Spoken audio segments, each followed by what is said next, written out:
अस्सलामुअलैकुम to all of you. कैसे हैं आप सब? उम्मीद करती हूँ सब बिल्कुल ठीक-ठाक होंगे, खैरियत से होंगे। जी अल्हम्दुलिल्लाह मैं भी बिल्कुल ठीक-ठाक हूँ और खैरियत से हूँ। तो जी वेलकम है आपका मेरे न्यू व्लॉग में। तो यहाँ पे अभी मैं तिलावत कर रही हूँ, सहरी का टाइम था माशाल्लाह से। और ना मेरी इस रमज़ान में माशाल्लाह से इतनी अच्छी आदत ये वाली हो चुकी है, रूटीन बन चुकी है मेरी कि मैंने सबसे पहले तो हमने उठ के तो सहरी बनानी होती है। सहरी करके तो क्योंकि बाबा ने ज़रा ना हमें जल्दी डाली होती है, जल्दी जल्दी जल्दी जल्दी से सहरी बनाओ। तो फिर हम ना ज़रा जल्दी से सहरी बना लेते हैं। तो उसके बाद सहरी करने के बाद फिर मैं वज़ू करके बैठ जाती हूँ तिलावत करने। तो ये है कि जब तक अज़ान होती है ना तो तब तक तिलावत कर लेते हैं। पहले ही तिलावत कर लेती हूँ। तो जब अज़ान होती है फिर नमाज़ पढ़नी होती है। तो उतनी देर में काफ़ी ना टाइम मिल जाता है और थोड़ा बंदा एक्टिव भी होता है, 1-2 दफ़ा बीच में पानी भी पी लिया जाता है। तो उस टाइम पे तिलावत करने का बहुत मज़ा आता है। तो इस वजह से फिर मैं पहले ही तिलावत कर लेती हूँ। और क्योंकि और तो कोई काम होता नहीं है, बर्तन वगैरह जो है ना वो अम्मी ने धोने होते हैं। तो वो उसी टाइम पे वैसे धो लेती होती हैं और अम्मी भी साथ साथ तिलावत कर रही थी। तो मैंने सोचा कि अभी जो है ना हम भी कर लेते हैं। और इतनी देर में ना अज़ान भी हो चुकी थी। तो अम्मी बोल रही थी कि तुम पहले नमाज़ पढ़ लो, तो उतनी देर में मुझे कुरान पाक दे दो, मैं कुरान पाक की तिलावत कर लेती हूँ। तो तुम जो है ना नमाज़ पढ़ लो। तो बारी बारी नमाज़ पढ़ लेते हैं। मैंने कहा चलें जी सही है, बारी बारी नमाज़ पढ़ लेते हैं। तो अभी मैं नमाज़ पढ़ूँगी और फिर उसके बाद ज़ाहिर है टुन ही होना है। तो ऐसे होता है कि फिर रोज़ा रख के ना तो फिर बंदा सही टुन हो जाता है। इसीलिए मैं तिलावत पहले करती हूँ कि बाद में जब नमाज़ पढ़ ली जाती है ना तब इतनी ज़्यादा नींद आ जाती है, तब तो तिलावत करनी ही नहीं होती। तो फिर उसके बाद ये है कि 9 बजे हम उठ गए थे। डेली ऐसे ही होता है, 9 बजे उठ जाते हैं। तो 9 बजे उठने के बाद अभी जो है ना ये हम खजूरों को सेट वगैरह कर रहे हैं। आज ऑर्डर तो नहीं था, लेकिन जो पड़ी हुई थी ना तो बाबा बोल रहे थे कि आज इसको पैक करना है। मैं भी रेस्ट कर रहा हूँ, घर से बाहर नहीं निकलूँगा, तो आज नहीं जाऊँगा कहीं भी। तो हम ना खजूर की पैकिंग कर लेते हैं। तो ये देखें कुछ तो हमने करके रखी हुई है, 5 पैकेट हमारे हो चुके हैं। तो माशाल्लाह से ज़ाहिर है इनको भी टाइम लगता है, पहले इसको ऑयलिंग करने होते हैं खजूर को। तो अभी जो है ना ये बाबा ने करके सेट कर तो रख ली है। ये भी बहुत काम होता है माशाल्लाह से। तो ये अब्बू की हिम्मत है, अल्लाह पाक उनको हिम्मत दे, सेहत दे। तो ये सारा काम उन्होंने करना होता है। और यहाँ पे देखें कितनी ज़बरदस्त खजूर लग रही है। जब इसके ऊपर ऑयल लग जाता है ना तो इसको ऐसे जैसे ग्रीसिंग सी हो जाती है ना, तो तब खजूर बहुत ज़्यादा प्यारी लगती है। तो जो है ना जो चीज़ ज़्यादा प्यारी होती है फिर वो ज़्यादा बिकती है। तो इस वजह से सबको पसंद भी यही है। और आज अब्बू का टारगेट था कि सारी खजूर को हमने पैक करना है। तो हमने कहा जी चलें सही है कर लेते हैं। तो उसके बाद ना आज अब्बू का दिल था खीर का। तो हमने ना खीर रख ली साथ में। सुबह मैंने चावल भिगो दिए थे और फिर उसके बाद जब अम्मी उठी हैं ना तो 12 बजे तक ना हमने खजूर को बिल्कुल लगा दिया था नबेड़े। तो फिर उसके बाद ना खीर बना ली। खीर वैसे मैं नहीं बनाती है, तो मैं बस ऐसे वीडियो बनाने के लिए कर रही हूँ। खीर अम्मी ने ही बनानी होती है। तो मुझे बोल रही थी कि मैं फ़्रूट काट रही हूँ, मैंने हाथ गीले किए हुए हैं, तो तुम ऐसे करो अभी इसमें चीनी डाल दो। अभी ये उनकी रेसिपी है, पता नहीं कैसे बनाती हैं कैसे नहीं, लेकिन जो है ना मैंने बस वही करना होता है जो उन्होंने बोलना होता है। तो मुझे अम्मी ने बोला था कि चीनी डाल के तो इसको थोड़ा मिक्स कर लो। तो मैंने कहा चलें जी मैं चीनी डाल देती हूँ, तो मिक्स भी कर देती हूँ और साथ साथ मैं वीडियो भी बना लेती हूँ। और यहाँ पे अम्मी काट रही हैं खरबूजा वगैरह और फ्रूट। ज़ाहिर है अभी तो इतना है कोई नहीं है। जब हमने ये स्टार्ट किया था ना, जब हमें पता चला था कि आप फ्रूट से रोज़ा खोलें और फिर बाद में रोटी खाएं, पकोड़े वगैरह ना खाया करें, तो तब हमारी माशाल्लाह से टेबल पे फ्रूट ही फ्रूट हुआ करता था। फिर मैं फ्रूट चाट भी बना लेती होती थी साथ में, क्योंकि उसका तो इतना कोई नहीं होता ना इशू फ्रूट चाट का। तो फ्रूट चाट भी बनानी, इतने ज़्यादा फ्रूट्स, क्योंकि जब जून जुलाई के महीना होता है ना तब फ्रूट जो है बहुत ज़्यादा अवेलेबल होता है, हर चीज़ होती है। और अभी भी होगी, लेकिन बहुत कम चीज़ें हैं ऐसी जो हैं, कुछ ऐसी हैं जो नहीं हैं। तो जो हैं वो बहुत ज़्यादा महंगी हैं। एक लेवल है उनका भी कि वो कितनी महंगी है हो सकती हैं।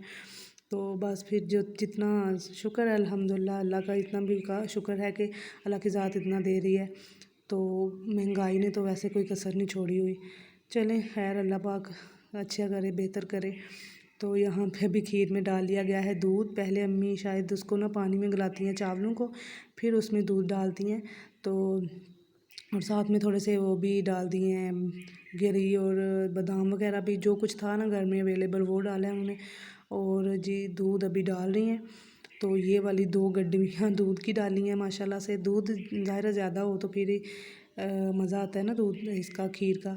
तो खीर होती दूध की है, और दूध भी हमने घर वाला डाला है, डिब्बे वाला नहीं डाला। घर वाले दूध की ना जो खीर होती है उसका टेस्ट कोई अलग ही होता है। मुझे तो बहुत ज़्यादा पसंद है। अगर डब्बे के दूध की बनी हो ना कभी, तो वो मुझे इतनी अच्छी नहीं लगती जितनी अच्छी मुझे जो है ना घर वाले दूध की अच्छी लगती है, देसी जो दूध होता है। तो फिर खीर हो गई थी तैयार, तो अम्मी ने मुझे बोला कि इसको डिब्बे में निकाल के तो वो कर लो, ऊपर गार्निश कर लो। तो आज ना सारा दिन मुसलसल, आज हमने ऑर्डर भी किसी का नहीं देना था, लेकिन मुसलसल हम काम करते रहे हैं। आज बहुत ज़्यादा काम किए थे, और मैंने ये वीडियो भी वॉइस ओवर उसी टाइम कर ली थी, और मुझे ऐसे ना थकावट थकावट सी हो रही है, और रोज़ा भी लगने है। ऐसे आज लग रहा था कि वाकई थोड़ा थोड़ा ना रोज़ा लग रहा है, लेकिन बहुत थोड़ा, बिल्कुल ही कम। तो अभी इसको मैंने अपने हिसाब से बस गार्निश कर लिया है। तो क्योंकि अभी सारा दिन हमारा काम करते गुजर गया था, तो इस वजह से ज़ाहिर है फिर थोड़ा सा तो फ़र्क पड़ता है ना आम दिन में। और अगर आप थोड़ा कम काम करें, तो पहले तो ऐसी रूटीन होती थी ना 4-5 रोज़े के, बस थोड़ा सा माल बाबा को पैक करके दिया, वो ले गए, और बाद में आराम से खाना वगैरह बना लिया। तो आज हमने तो बहुत ज़्यादा काम किया था, सारा दिन काम करते गुजर गया था। और माशाल्लाह से पता नहीं तकरीबन माशाल्लाह से ना काफ़ी ज़्यादा कार्टन थे खजूर के, तो वो बाबा ने बोला था कि सारे पैक करके रखने हैं। तो एक हिसाब से वो भी हमारे लिए फ़ायदा हो गया कि जब ऑर्डर आएगा तो साथ साथ देते जाएंगे, जैसे जैसे ऑर्डर आएगा, तो 1-2 दिन तो हमें पैक नहीं करनी पड़ेगी। बहरहाल आगे खैर देखें। तो ये जो दूसरी फ़ालतू थी ना, वो मैंने आज के लिए डाली थी, जिसको मैंने ज़्यादा गार्निश किया है। और ये जो थी ना फ़ालतू थी, क्योंकि अभी 2-3 दिन तो इसके निकलेंगे ना, बहुत दिल करता है ना मीठा खाने का रोज़ा को इफ्तार करने के बाद। तो इसलिए फिर हमने थोड़ी ज़्यादा बना के रख दी है कि चलो जितने दिन भी निकलेंगे तो बाद में बंदा थोड़ी थोड़ी ना खा लेता है। तो जी अभी इनको भी सेट कर लिया, थोड़ा बहुत इनको गार्निश किया है, और उसको मैंने ज़रा स्पेशल वाला गार्निश किया है क्योंकि उसको आज रखेंगे इफ़्तार में। तो ये भी बड़ी ज़बरदस्त है। अभी पता नहीं चीनी का क्या सिस्टम है या इसका जायका कैसा बना हुआ है, वो तो जब रोज़ा खुलेगा तभी पता चलेगा। तो इस तरह से डिब्बों में डाल के ना, तो अम्मी ने बोला कि इसको फ्रिज में रख देते हैं। मैंने कहा चलेंगे इसको फ्रिज में रख देते हैं। वैसे भी ना ये ठंडी ठंडी जब खाते हैं ना बहुत मज़ा आता है। तो गरम तो खीर खाने नहीं थी, इसको थोड़ी देर के लिए बाहर रखा है। तो अभी जो इसकी ज़्यादा गर्माहट थी ना, वो तो थोड़ी ख़त्म हो गई है, इस वजह से अब इसको हम फ्रिज में रख रहे हैं। तो ये जी हो गया हमारा काम तैयार। तो उसके बाद जी अभी मैं बना रही हूँ रोटियाँ, क्योंकि अम्मी ने आटा पहले गूँध के रख दिया हुआ था। तो बोल रही थी कि तुम रोटियाँ बना लो, टाइम तो थोड़े रह गया था, इतना भी थोड़ा नहीं था, लेकिन फिर भी शाम का टाइम हो चुका था। तो अम्मी कहती हैं चलो बना लो तुम रोटियाँ। हांडी तो आज हमने बनानी नहीं थी, हमारा कल वाला सालन पड़ा हुआ था। और रमज़ान में अगर एक सालन आपका बच जाता है ना, तो फिर वो बहुत टाइम ले जाता है आपका, अगर आप अगले दिन उसको ख़त्म ना कर दो। तो इस वजह से हमने सोचा कि आज हम उसको ही ख़त्म कर देते हैं। तो हांडी नहीं बनाते, रोटियाँ बस बना लेते हैं। तो यहाँ पे अभी जी रोटियाँ भी मेरी बन गई हैं ऑलमोस्ट। तो साथ साथ अम्मी धो रही थी फ़र्श भी। मुझे बोलती हैं कि तुम्हारी रोटियां बनाने तक मैंने 1-2 कमरा धो देना है। तो इसको हमने पहले ही धो के रख दिया था। ये जगह थी ना, ये मैंने पहले ही नमाज़ पढ़ने से पहले ही धो के रख दी थी। तो जब वो खुशक हुई है तो उसके ऊपर फिर हमने जो है ना खजूरें रख दिया। माशाल्लाह से इतनी खजूरें हमने आज पैक की हैं, इतने शॉपर। तो आपने माशाल्लाह ज़रूर बोल देना है।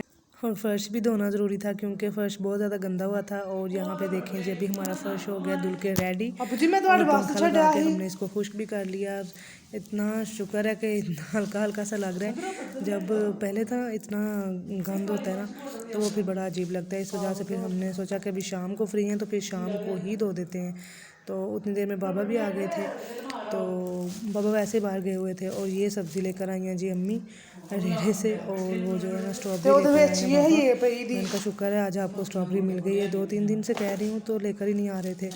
और माशाल्लाह से बड़ी ज़बरदस्त है। और इसको हम पता क्या करेंगे, इस तरह से जो थोड़ी थोड़ी लगी होगी ना उसको आज यूज़ कर लेंगे, और जो बिल्कुल सही होगी ना उसको डिब्बे में डाल के, ऊपर से एयर टाइट डिब्बे में डालना है, ऊपर से बंद करके तो फ्रिज में रख लेंगे, और जितने दिन मर्ज़ी आप खा सकते हैं। तो सिर्फ़ आपने इसको धोना नहीं है, जो आपने रखनी है ना उसको आपने धोना नहीं है। अगर धो लेंगे तो फिर ये ख़राब हो जाती है। तो जो सिर्फ़ थोड़ी सी है ना नरम नरम, वो आज के लिए हो जाएंगी, वो आज खा लेंगे हम। और जी फिर सारा कुछ मेरे हो गया था तैयार।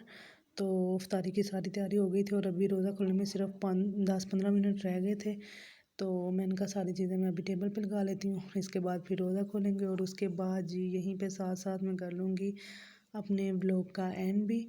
तो अभी तो मैं सारी तैयारी कर रही हूँ और ये देखिए माशाल्लाह से मैंने सब कुछ तैयार करके रख लिया हुआ है। तो बस रोज़ा खोलेंगे और यहीं पे कर देंगे व्लॉग का एंड। तो जी मिलते हैं आपसे न्यू वीडियो में, तब तक के लिए अल्लाह हाफ़िज़।